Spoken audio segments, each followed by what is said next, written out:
Good morning, good morning, good morning.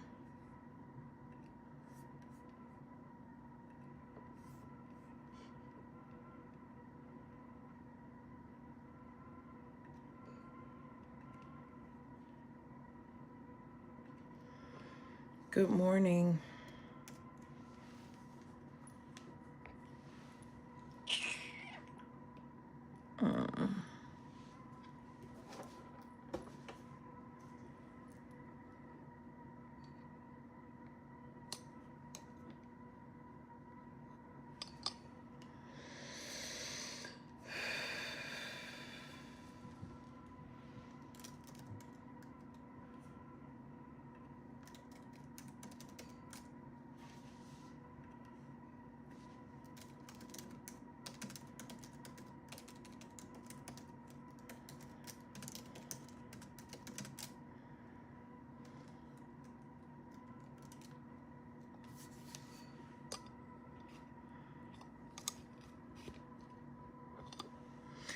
Good morning, good morning, good morning.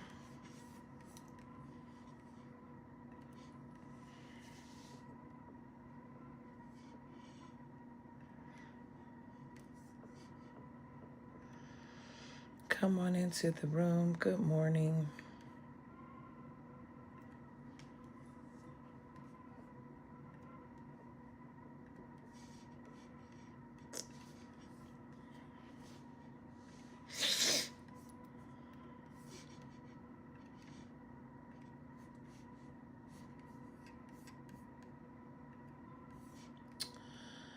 Listen, listen. Y'all, I'm getting, oh, let me take a breath.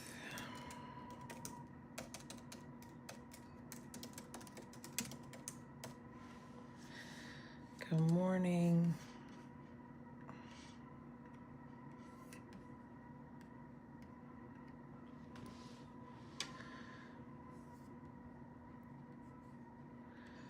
Just a second. Good morning. Come on into the room. You can share this live if you've not already shared it. Good morning, good morning. Welcome, welcome. Welcome into the space. Good morning, good morning, good morning.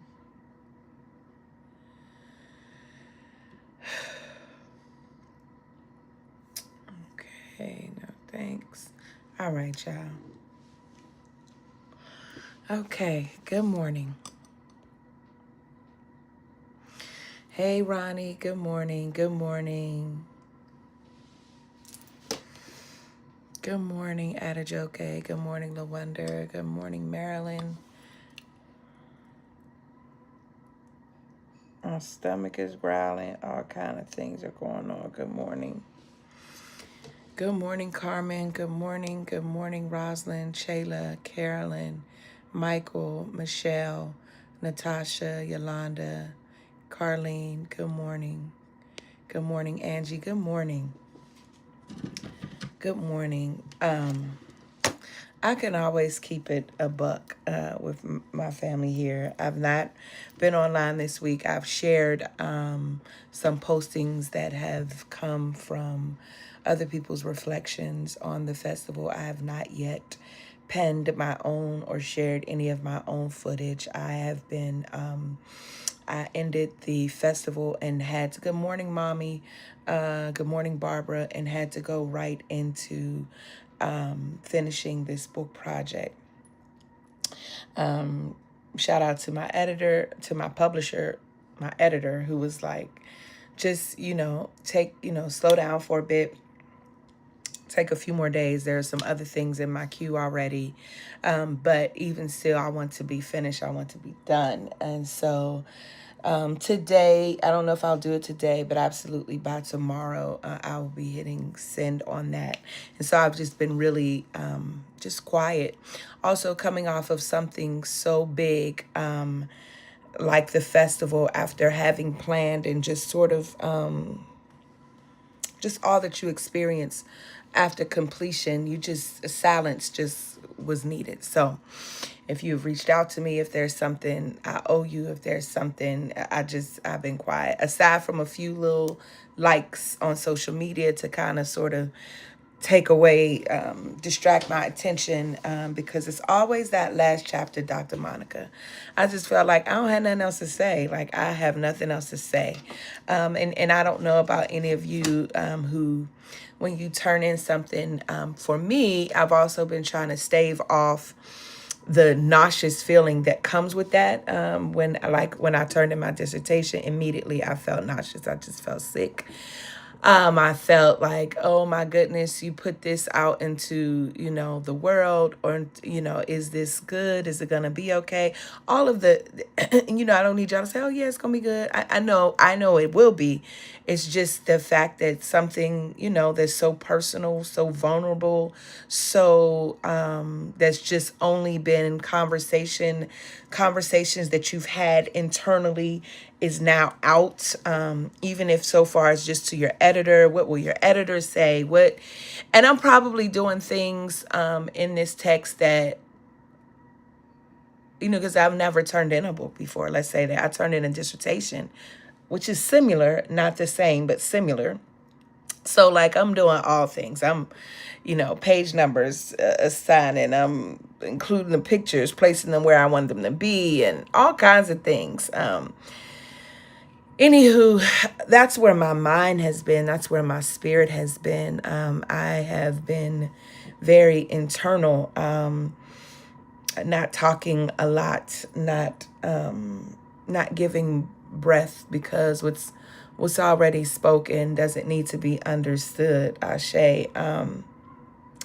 People who've called, who wanted to know what I was preaching, what am I saying to the people? And if I could tell y'all the truth, and I need to speed it up too, because we are going to go to the clearing, but my camera will be down, but we'll be over there because we need to go see Free today, right? So that's a little drive we need to make. I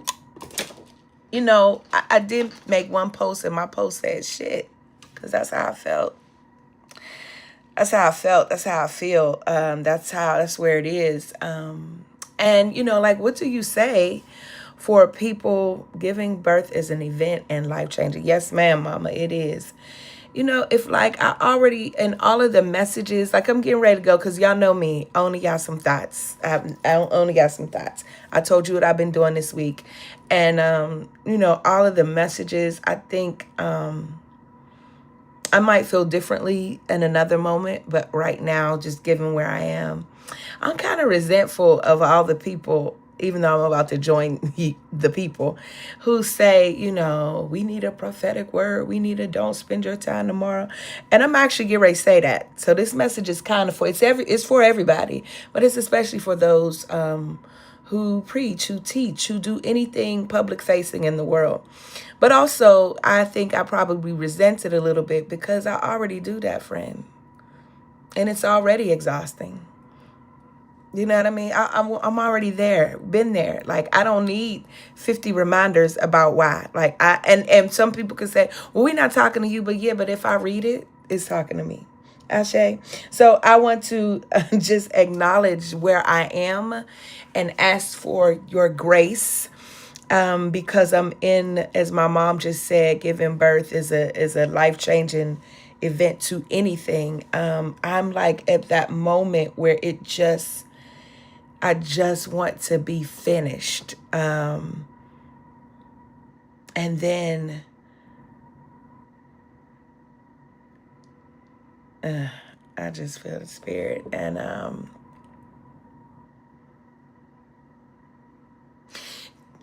let me move forward. I'm not gonna obey that right now. I'm gonna do this, Ashe. Let me go over here. Here's what I'm thinking. Hey, Grace.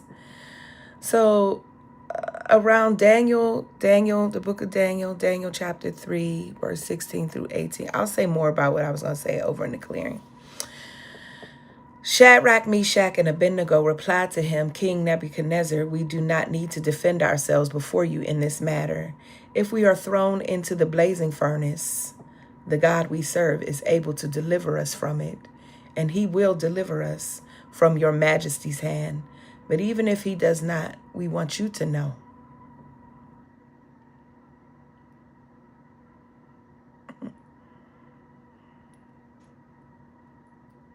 That should make you rock right there.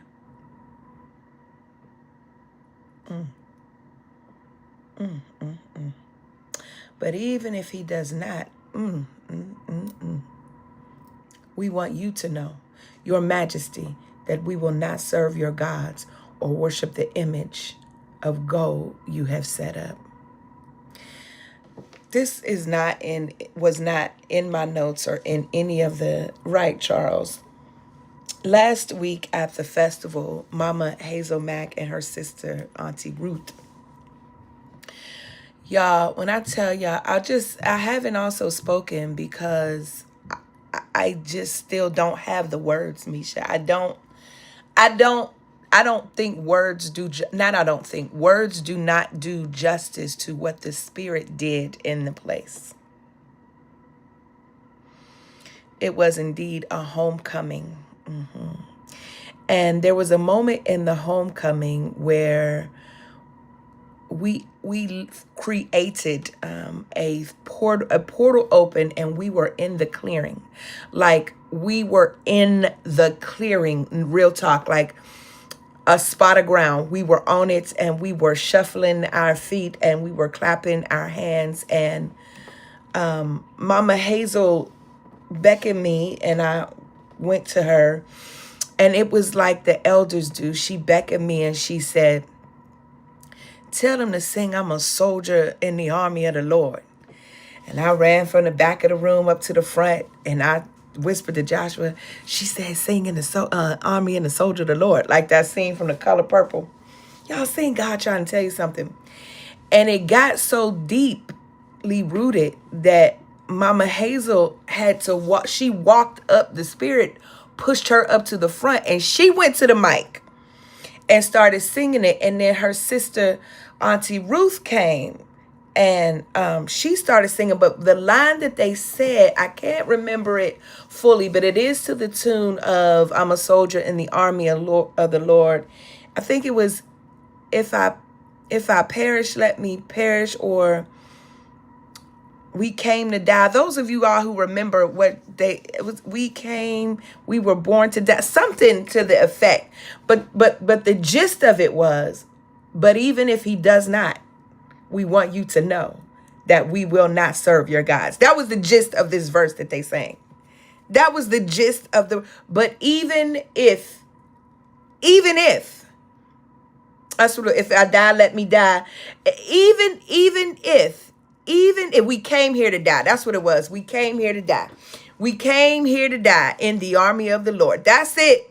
If I die, let me die in the army of the Lord. That's what it was. Listen. And just now when I read this text, verse 18, "But even if he does not," man, if I had time,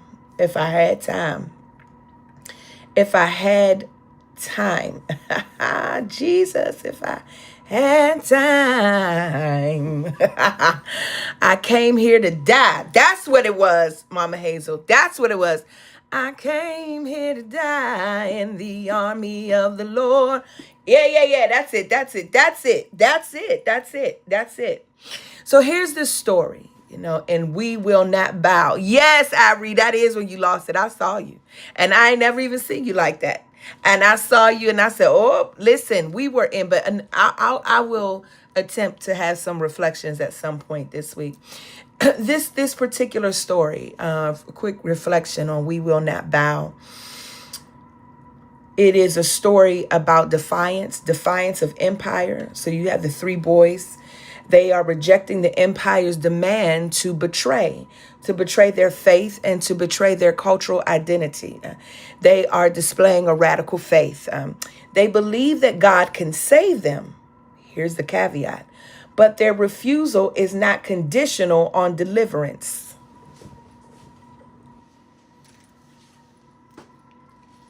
They believe God can,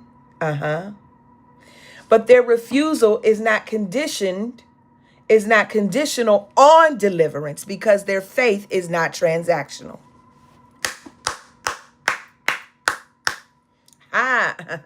Yeah, I'm going to move through.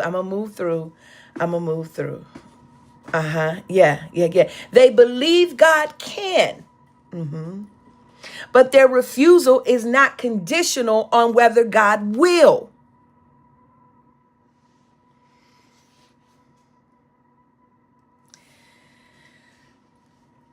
Because their faith, remember, their knowing, we talked about this last week, is not transactional.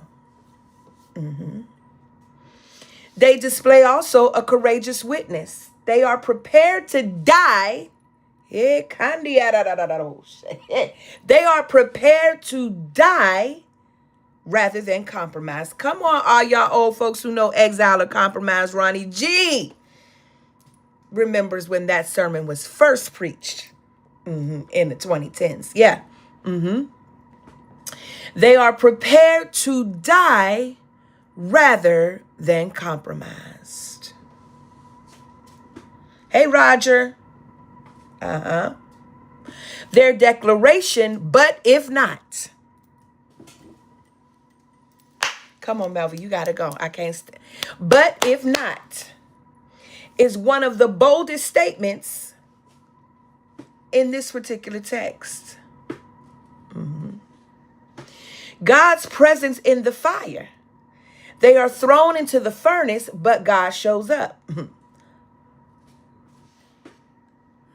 And then they emerged unharmed. I'm going to move around. I'm going to move around. I'm not a linear preacher. I'm going to move around. And so here's what I want to say. If we were to offer kind of like, that was my gist, but then let's double down and get into this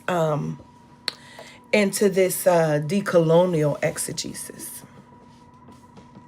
So, run it back.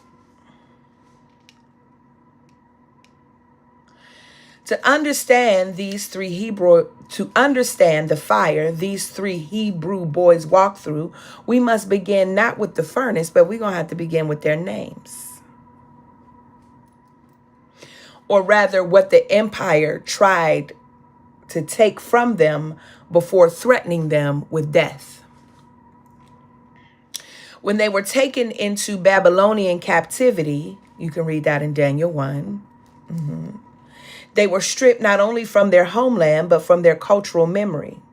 Their original names, Hananiah, Mishael, and Azariah, held sacred meaning. They weren't just names, they were confessions of faith. Your name is a declaration of your identity. And those of you who know what my family name is and you call me that, you are calling forth a particular energy, and that's whom you should expect to meet.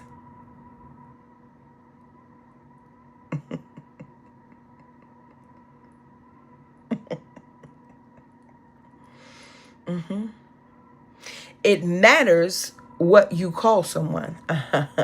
My. Their names are reminders of their divine proximity. But empire is always threatened by people who remember who they are.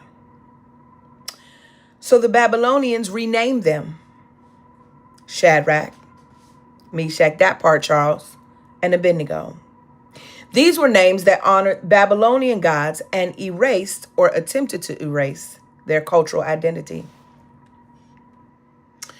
This is always the move of the empire, to rename, to re-narrate, which is why we always have to restory and reclaim.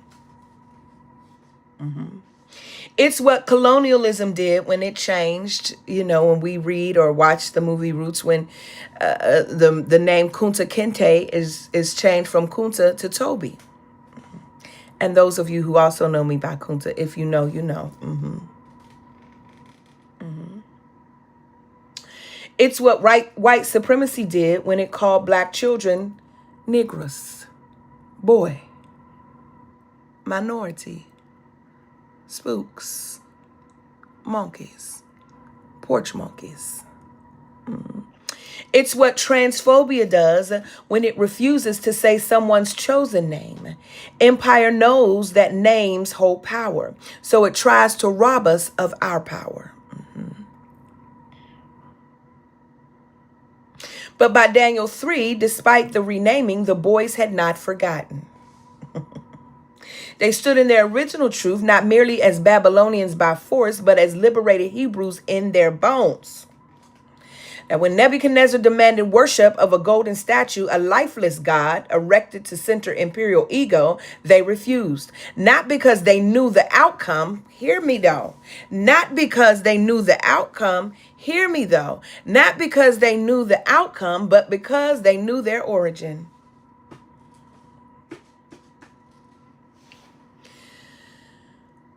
So in order for us to really declare and get and live out the idea, the practice that we of not bowing, that we will not bow, what is needed? Well, first to the preachers, to the teachers, but let me just speak to the preachers because I know a lot of y'all are preachers on here, and really I'm preaching to the choir. So y'all on the choir. So for those of you who not, you just kind of driving by PRC, because some of y'all just be, as we say in Pittsburgh, some of y'all just a little nebby. Nebby means nosy. That's what we say in Pittsburgh. Nebby. You nebby. Nosy. Some of y'all just want to see what's going on so you can take it back to the group chat. Yeah, so you can take it back to the group chat. Some of you want to see what's going on so that you can get a little bit for your sermon.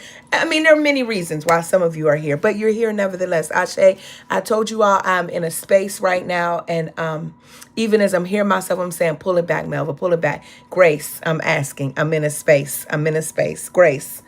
Because if I tell the truth, I'm kind of numb. I'm like angry numb, because you can be both at the same time. Because we said this would happen, and here the F we are.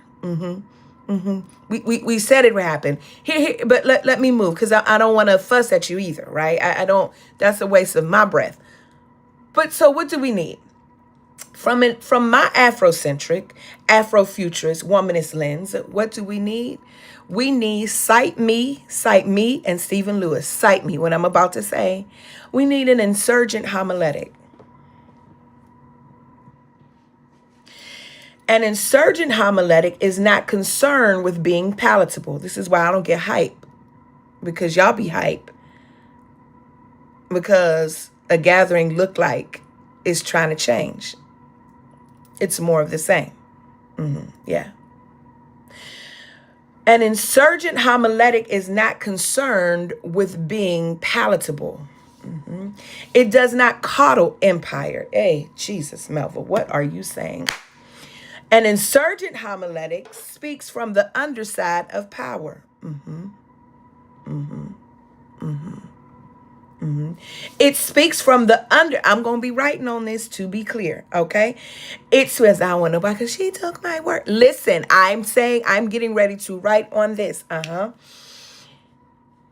insurgent homiletic speaks from the underside of power with the clarity of ancestral vision. With the heat of holy indignation and the audacity of sacred imagination. It refuses, an insurgent homiletic refuses to domesticate the gospel for cultural acceptance of white approval. It is an act of theological rebellion. That dares to speak the truth while building portals to liberation. So what's the thesis? In this season of moral decay and economic apartheid and imperial resurrection, we must reclaim our names, reject the empire's gods, and build sacred resistance rooted in ancestral courage and future freedom. In this season of moral decay, economic apartheid, and imperial resurrection, we must reclaim our names, reject the empire's gods, and build sacred resistance rooted in ancestral courage and future freedom. Quickly, because I gotta go.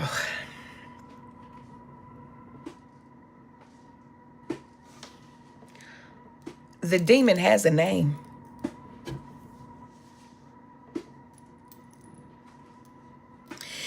Every empire worships a demon dressed up as a god. My God. Girl. La, la, la, la. Uh-huh.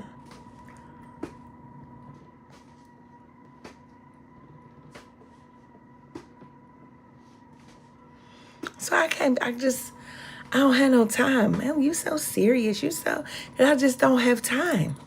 I don't have time. Because what if you really get it in your body that you came here for this fight? This is the medicine. Every empire worships a demon dressed up as a god. Babylon had its golden statue. Rome and Caesar. Babylon had its golden statue, and Rome had Caesar. Today, these people bow to people in MAGA hats. A demon that demands devotion through policy, debt, incarceration, and media distraction.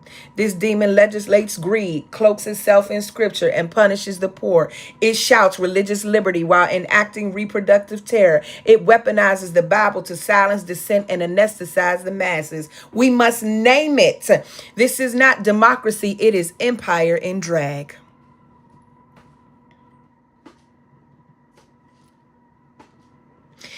Its power, it's maintained through surveillance, systemic scarcity, and selective memory.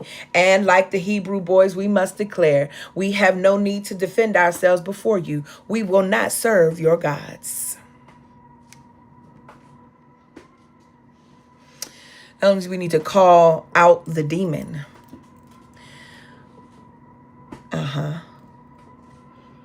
You are going, here's our sacred memory. You got to reclaim your name, friends. Hananiah, Mishael, Azariah. These names. To survive empire, we must reclaim our names, our stories, our ancestors. Cultural memory is a weapon of mass liberation. This is why the empire steals language. This is why the empire bans books. This is why the empire whitewashes curricula. This is why the empire criminalizes critical consciousness.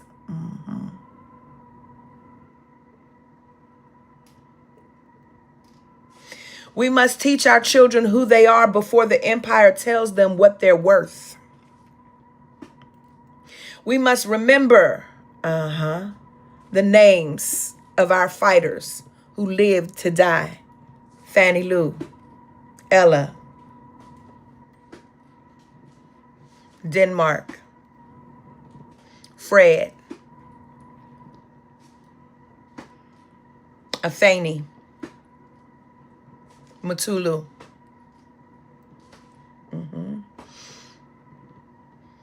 We must also speak the names of our queer saints and trans martyrs. We must archive our pain, our joy, and testimony in our own tongues, because to refuse the renaming is to preserve the revolution.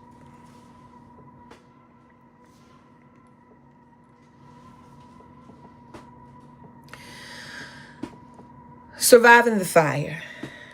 So it's 3. I'm on 3, right?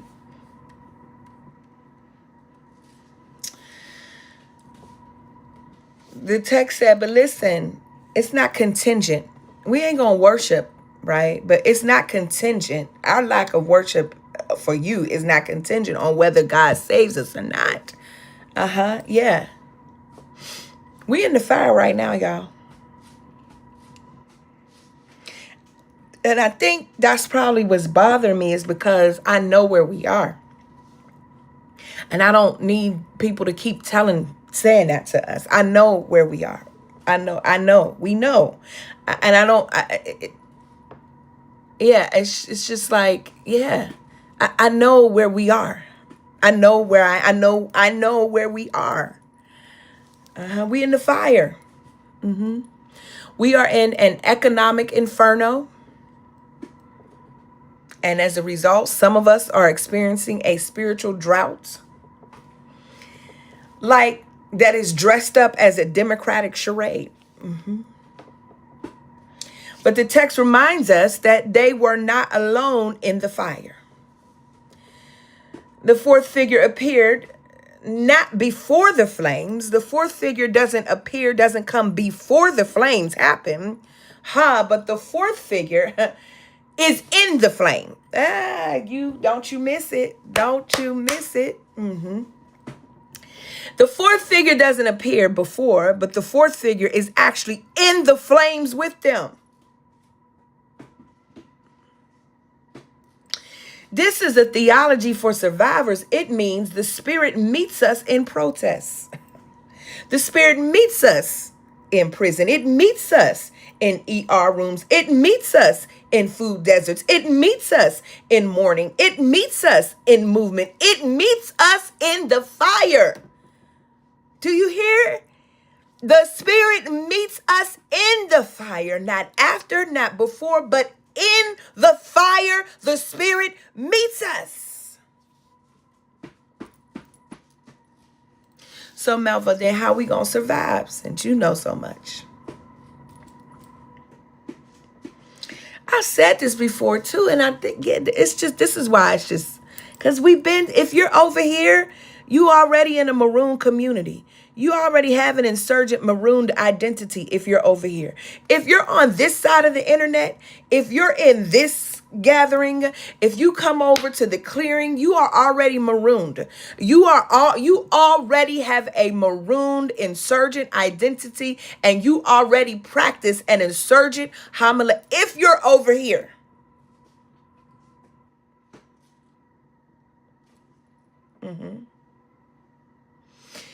So what I'm about to tell you is what I said at the top of the year. It's what I said last year. It's what I've been saying for the last 9 years.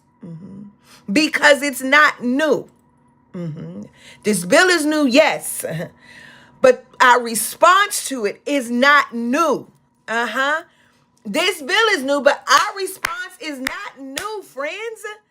It's not new. It requires an untangling, a detachment for a colonized, a processed mind that is so attached to empire that we have inhaled its ways of being to the fact that we are unrecognizable, oftentimes unrecognizable to God. So how do we survive? Well, we survive by practicing what? Mutual aid. Ding, ding, ding, ding, ding. Why, Melva? Practicing radical mutual aid over dependence on corrupt institutions.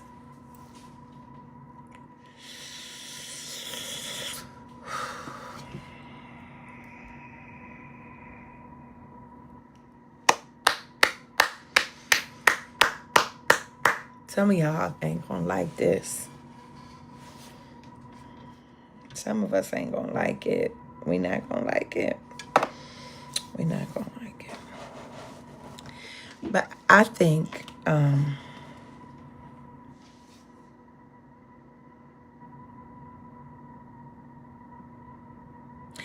Black conservancy, is it conservancy? Black conservatism, Black conservancy. I'm just saying this as it's coming out, so I haven't had time to really figure out the right words. But Black conservatism is rooted in anti-Blackness. Black conservatism is rooted in anti-Blackness. That is come on, Holy Ghost, bring it to me. Black conservatism is rooted in anti-Blackness, and its twin, colonialism and imperialism. Black conservatism is a form. Hold on. It's just, I'm trying to work this idea out like in real time.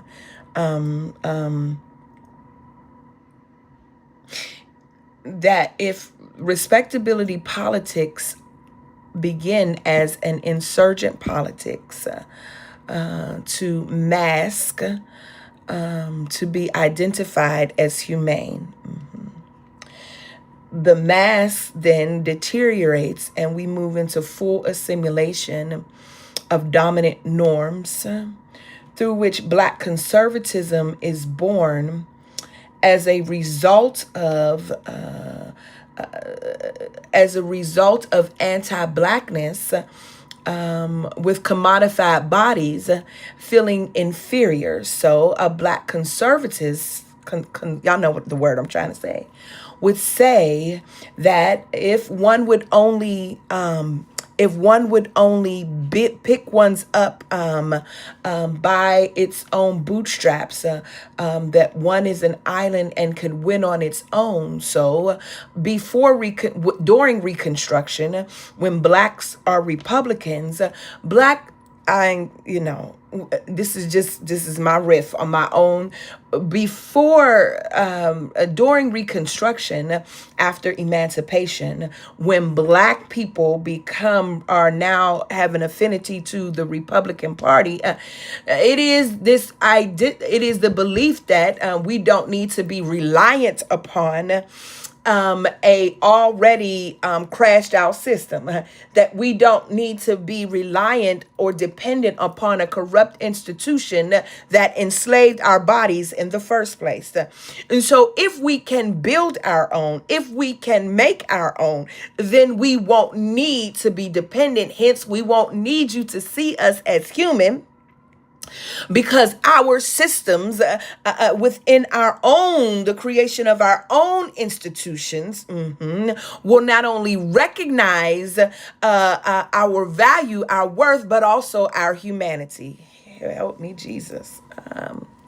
So the practicing of mutual aid, the practicing of not being dependent. See, hear me, because some of you all are moving off left. Here go my mama preaching in the comments. Y'all. Harriet had a physical rifle to let them know, I will kill you before I let you turn your back. They are asking for a word, a spiritual gunshot to push them on, because they believe you know the way. And where Exodus is, continue to fire the spiritual bullets and lead the way, Reverend Doctor. Thank you, Ma. And that's why she named me what she named me. Listen.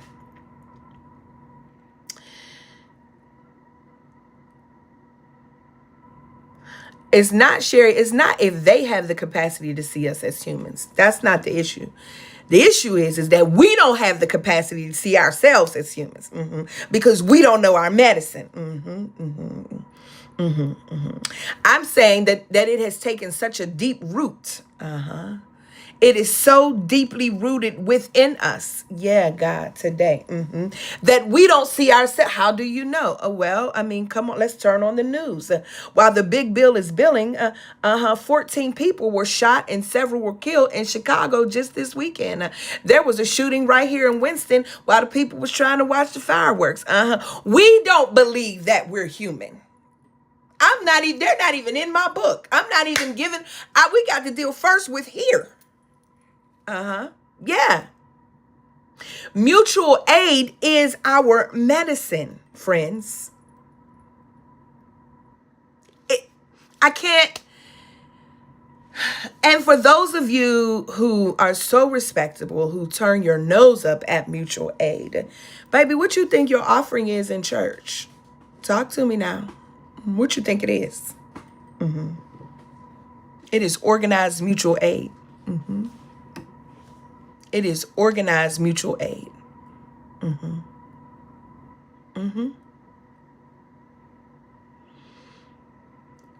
Where are the doctors? Where are our public clinics? Come on, Black Panther Party. Come on, Mama Hazel. Hello. See, this is why they don't want y'all talking. See, they'll let you talk about civil rights all day. They will we know they not letting us do anything, but the respectable Black churches will raise up the Martin Luther and the King all day, and the civil rights all day, every day. Oh, but baby, when you get to talking about that Black radical nationalism, when you get to talking about the BLA and the Panther Party, when you baby honey, you is getting on a list, okay? And it's a no over here.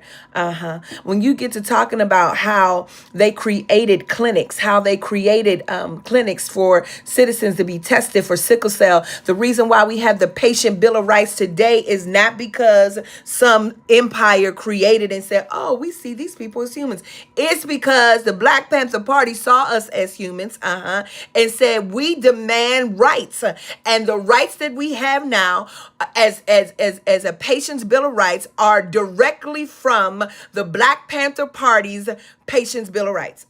Yeah. The reason why there are free lunches in schools federally is not because some empire said, oh, you know what? I think that we should have free lunches for low income students. No, it is from the free breakfast program that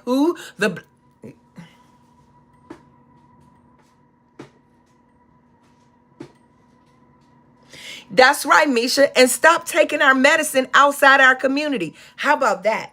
And when you see medicine in your community, how about making, listen, come down, Melva. Come down, because y'all, I'm not fussing at y'all.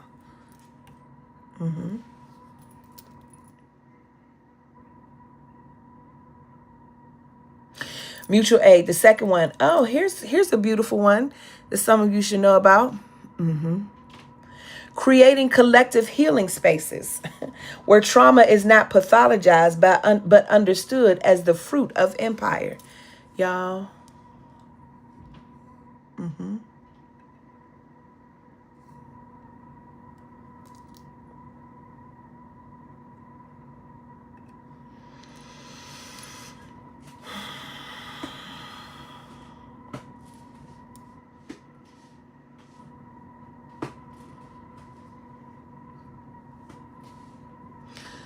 Building imaginative communities where bartering, sharing, and cooperative power replace exploitative extraction. Come on, Audrey.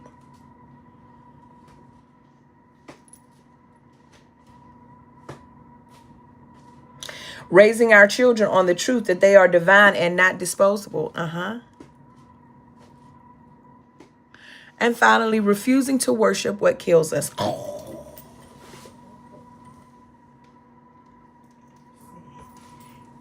it, Melva. That's it. That's it. That's it. That's it. Refusing to worship what kills us.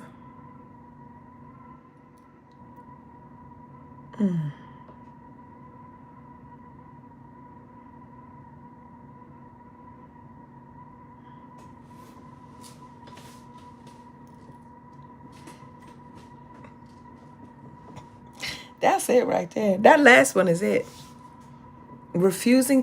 They refuse to worship. The boys in the fire refuse to worship the golden calf because the golden calf represented empire, and empire is what was killing them. Baby, they said, if I perish, baby. Listen, I refuse to worship. I've already said this. If I am not aligned, I'm not coming.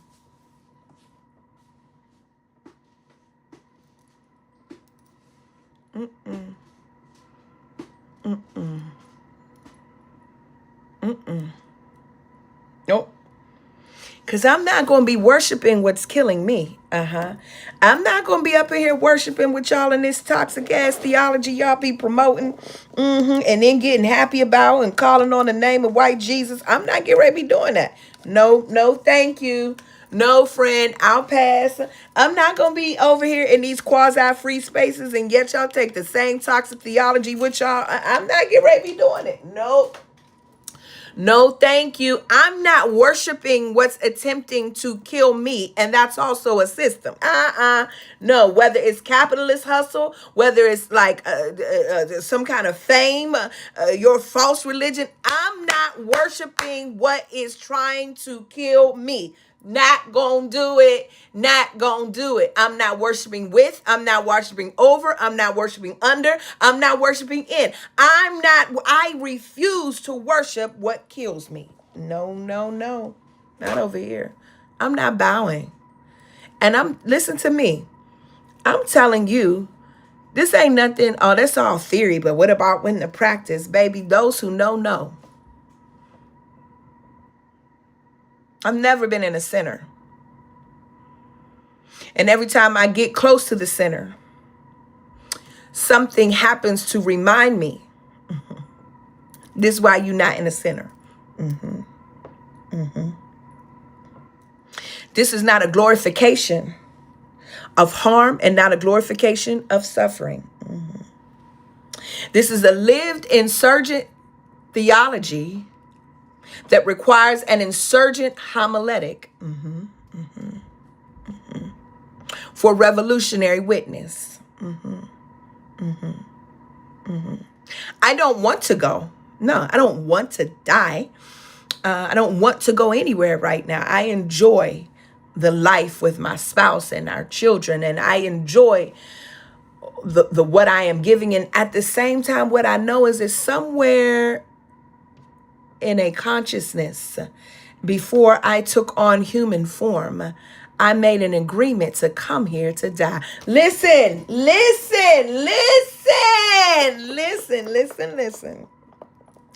Somewhere when I was just a drop of consciousness, like a drop of water, a speck, and received a preview, will someone take the mission somehow in the form of consciousness that I was in without bodily form?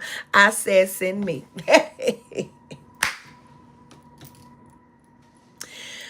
Somewhere, somewhere, I said, and not just somewhere, I said, send me in this era, in this dispensation of time. And this ain't the first era. Like I've been in several. Let me come back, because some of y'all like, hold on, let me come back.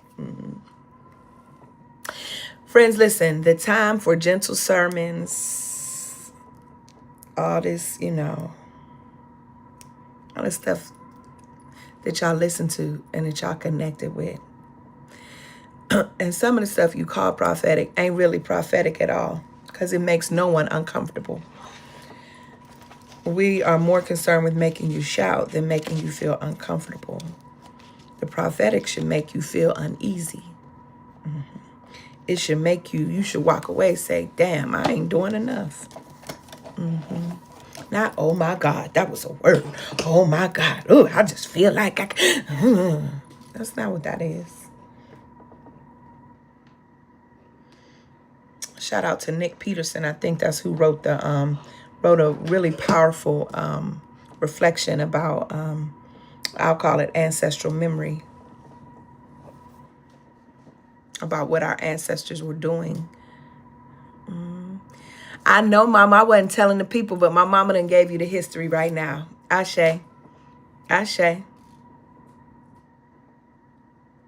Look at that. Y'all better read my mama. Y'all better read my mama's words. That's right.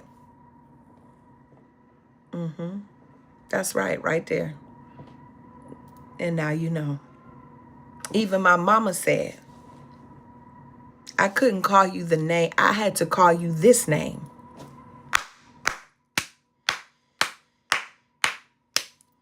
Even my mama fears for how I be talking.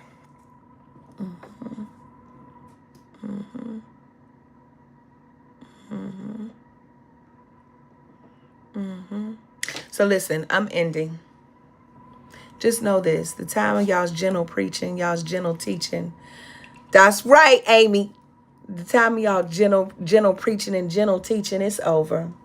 Because we preaching in the furnace now. I've never not preached in the furnace, to be clear. I've never not preached and not been in the furnace. The call is not for more respectability, but it is for holy refusal. The Hebrew boys weren't spared the fire, but they were spared the empire's control. Can you hear this? The Hebrew boys weren't spared the fire. They were spared the empire's control. We're not going to be spared the fire from this bill. We're not. We're going to feel it. We are going to feel it. We've been feeling it, but we're really about to feel it right now. We're not going to be spared. Nobody is coming to save us from that. No governmental throwback, cashback, rollback. I'm here. We are now. My homily teacher would say, "Well, where's the good news?" I don't have none today. Well, that's not true. The good news is in us. It's in these practices. That is the good news. To know that if we all touch and agree, that we're going to be all right. That is the good news. No one, hear what I'm saying, is coming to save us. No one. We must save ourselves, friends. Period.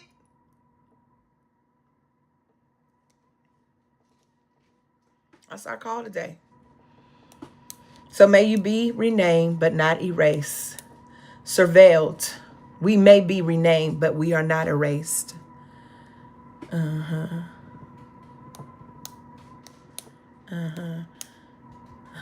We may be surveilled, but we are not silenced. We may be burned, but we are not broken. So let this be our declaration. We will not bow to golden idols or blood-soaked flags. We will not bow to false binaries or border walls. We will not bow to silent shame or sanitized theology. We will remember our names. We will speak with fire. We will walk through this furnace, and we will not bow. Amen. Ashe. Ashe. Ashe. Oh. And so it is. Y'all, I'm headed over to the clearing right quick as I do multiple things at once. That's it. That's it. That's all. I love y'all.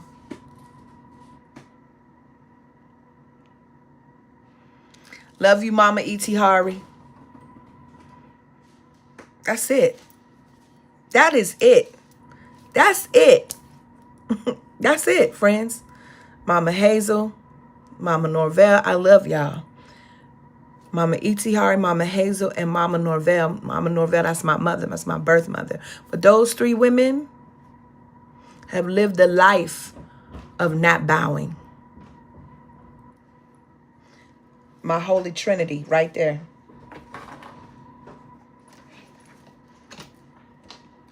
Ashe. Holy Trinity. Listen, I am done, but I want to read the text again. Like, what do you call bookend it? And if we are thrown into the burning furnace, the God we serve is able to deliver us from it, and he will deliver us from your majesty's hand. But here's the thing. But even if he does not, we want you to know, your majesty, that we will not serve your gods.